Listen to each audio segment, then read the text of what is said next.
الحمد للہ والصلاۃ علیہ۔ نہ ہو آنکھیں تو گھر کی روشنی سے کچھ نہیں ہوتا۔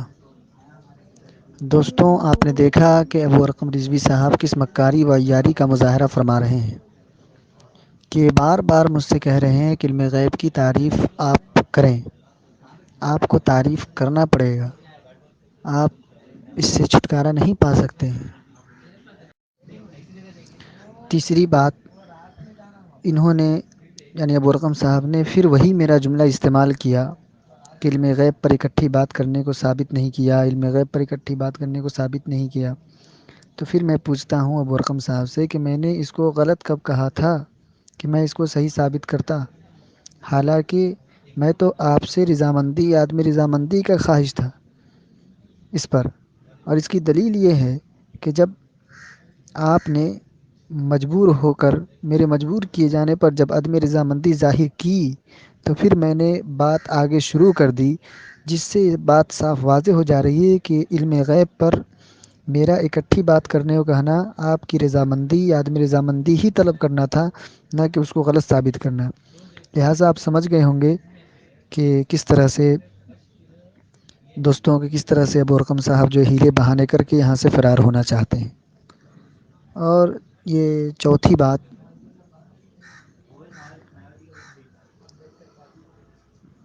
یہ کہہ رہے ہیں کہ میں اپنے اکابرین سے اپنا عقیدہ اور اس کا حکم ثابت نہیں کیا، اور میرے دعوے پر وہ دعویٰ پیش نہیں کیا جو ابو ارقم صاحب چاہتے ہیں۔ تو سن لے، میں اپنا عقیدہ اور حکم اپنے اکابر سے دکھاؤں گا، اور جب تک میں نہیں دکھا دوں گا تب تک دوسری بات نہیں ہوگی۔ لیکن آپ نے دعویٰ پیش کیا ہے پہلے، تو میں نے کہا کہ چلیے پہلے شرائط وغیرہ طے کرتے ہیں، لیکن آپ کے کہنے پر میں نے آپ کی بات کا لحاظ کرتے ہوئے جواب دعویٰ پیش کیا۔ تو اس سے پتہ چلا کہ آپ نے دعویٰ پیش کیا، تو آپ کے کہنے پر میں نے جواب دعویٰ پیش کیا۔ اب رہی بات وضاحت کی، تو آپ نے پہلے دعویٰ پیش کیا ہے، لہٰذا پہلے آپ میرے مطالبے کو پورا کریں، پھر میں اپنے مطالبے کو پورا کر دوں گا۔ اخیر میں آپ سے یہی کہنا چاہتا ہوں کہ آپ راہ فرار اختیار نہ کریں، جلد از جلد میرے مطالبے کو پورا کریں۔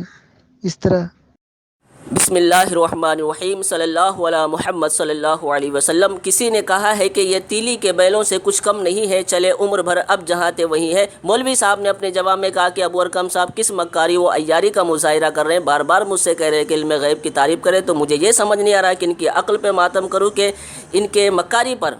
آپ دیکھیں ان کی مکاری کے علم غیب کے مدعی یہ ہے، تعریف ہم سے کرنے کو کہہ رہے ہیں۔ واہ شاباش، کیا خوب ہے مولوی صاحب، سمجھ میں اسے آتا ہے نا جس میں سمجھنے کی صلاحیت ہو۔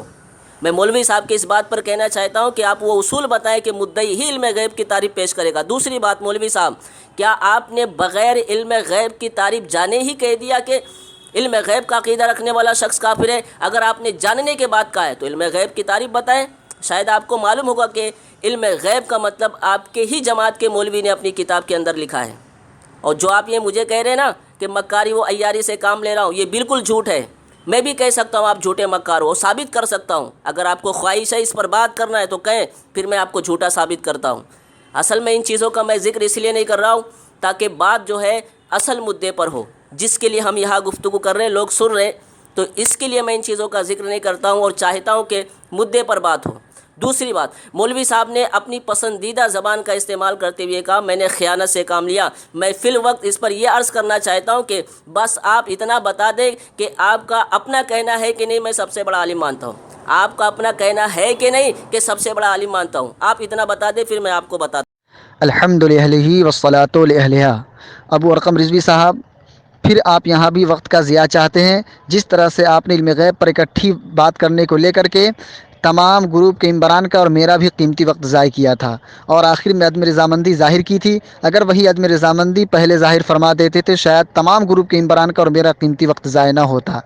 خیر، میں اب آپ سے یہ پوچھنا چاہتا ہوں کہ کیا آپ مناظرہ کرنا چاہتے ہیں یا نہیں چاہتے ہیں؟ اگر آپ مناظرہ کرنا چاہتے ہیں تو بات کو آگے بڑھائیے۔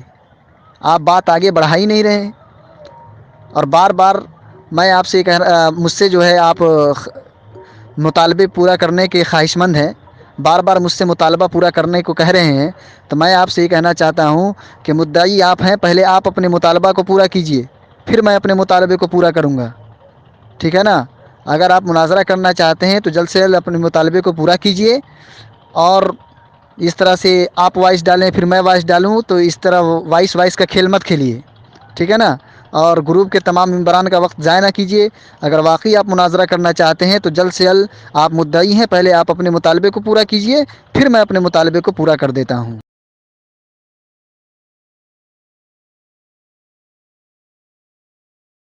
بسم اللہ الرحمن الرحیم، صلی اللہ علیہ محمد صلی اللہ علیہ وسلم۔ کسی نے کہا ہے کہ الٹی سمجھ کسی کو بھی ایسی خدا نہ دے آدمی کو موت پر یہ بد ادا نہ دے۔ سامعین و حاضرین، آپ نے ملاحظہ فرمایا میرے فریق مخالف نے میرے کسی بھی بات کا جواب نہ دیا، بس جو ہو سکا یہاں وہاں کی بات کر کے کچھ ہی دیر میں خاموش ہو گئے۔ نہ خنجر اٹھے گا نہ تلوار ان سے، یہ بازو میرے آزمائے ہوئے ہیں۔ اب میں ہی کچھ عرض کرتا چلوں تاکہ وقت زیادہ ضائع نہ ہو۔ انہوں نے اپنے جواب دعویٰ میں کہا ہے کہ علم غیب کا عقیدہ رکھنے والا شخص کافر ہے۔ اس بات کو اچھی طرح ذہن نشین فرما لیں تاکہ میری بات سمجھنے میں آسانی ہو اور آپ کو پتہ چلے کہ قوم کے آنکھوں میں دھول کس طرح جھونکا جا رہا ہے۔ یہ جس جماعت کی وکالت کرنے کے لیے آئے ہیں، اس جماعت کا مجدد مولوی اشرف علی تھانوی حفظ الایمان میں لکھتے ہیں کہ آپ کی ذات مقدسہ پر علم غیب کا حکم کیا جانا اگر بقول زید صحیح ہو تو دریافت طلب یہ امر ہے کہ اس غیب سے مراد بعض غیب ہے یا کل غیب۔ اگر بعض علوم غیب یا مراد ہے تو اس میں حضور کی ہی کیا تخصیص ہے؟ ایسا علم غیب تو زید و عمر بلکہ ہر سبھی یعنی بچے، مجنون یعنی پاگل، بلکہ جمی حیوانات و بہائم کے لیے بھی حاصل ہے۔ تھانوی صاحب نے حضور صلی اللہ علیہ وسلم کے لیے جو علم غیب حاصل مانا، بقول زید اس کی دو قسمیں کی، بعض غیب یا کل غیب۔ کل کے حاصل ہونے کو عقلاً نقلاً باطل مانا تو لازم کہ تھانوی صاحب نے حضور اقدس صلی اللہ علیہ وسلم کے لیے بعض علم غیب حاصل مانا۔ اب ریان ندوی صاحب نے تو کہا ہے کہ علم غیب کا عقیدہ رکھنے والا شخص کافر ہے۔ اب یہ اپنے مجدد تھانوی صاحب کو کیا کہتے ہیں، یہ دیکھنے والی بات ہے۔ اور عجیب بات یہ ہے کہ ان کے مجدد نے تو بچے، پاگل، جمی حیوانات و بہائم کے لیے بھی علم غیب حاصل مانا۔ اب یہ بتائیں ذاتی علم غیب مانا کہ عطائی علم غیب مانا؟ کیونکہ یہ عطائی علم غیب کا انکار کرتے ہیں، اس کا بھی جواب ہم کو چاہیے۔ اور یاد رہے ریان ندوی صاحب، آپ یہ کہنے کی بھول ہرگز مت کرنا کہ تھانوی صاحب نے علم غیب نہیں مانا ہے، اس کا ثبوت بھی ہم آپ کو دے دیں گے۔ فی الوقت آپ کو ایک حوالہ دیتے ہیں، سماعت کریں۔ توضیح البیان، جس میں مولوی مرتضیٰ حسن چاند پوری نے صفحہ نمبر 5 پر لکھا ہے کہ حفظ الایمان میں اس امر کو تسلیم کیا گیا ہے کہ سرور عالم صلی اللہ علیہ وسلم کو علم غیب با عطائے الہی حاصل ہے۔ اب ہم ان سے کہنا چاہتے ہیں کہ علم غیب پر مناظرہ ہم سنیوں سے ہی کیوں کیا جاتا ہے؟ کیا کسی دیوبندی نے تھانوی صاحب سے مناظرہ کیا علم غیب کے اوپر؟ نہیں کیا، تو کیوں نہیں کیا؟ اور ہم سے دیوبندی سوال کرتے ہیں، بتاؤ علم غیب نبی کو کم ملا، کتنا ملا، کیسے ملا؟ ہم کہتے تھانوی صاحب سے کسی دیوبندی نے پوچھا کہ تھانوی صاحب بتائیں نبی کو علم غیب کم ملا، کتنا ملا، کیسے ملا؟ آخر کیوں نہ کیا سوال تھانوی صاحب سے؟ تو پتہ چلا کہ یہ قوم کے آنکھوں میں دھول جھونکنے کا کام کرتے ہیں۔ اللہ تبارک و تعالیٰ ان کے فتنوں سے امت مسلمہ کو محفوظ فرمائے۔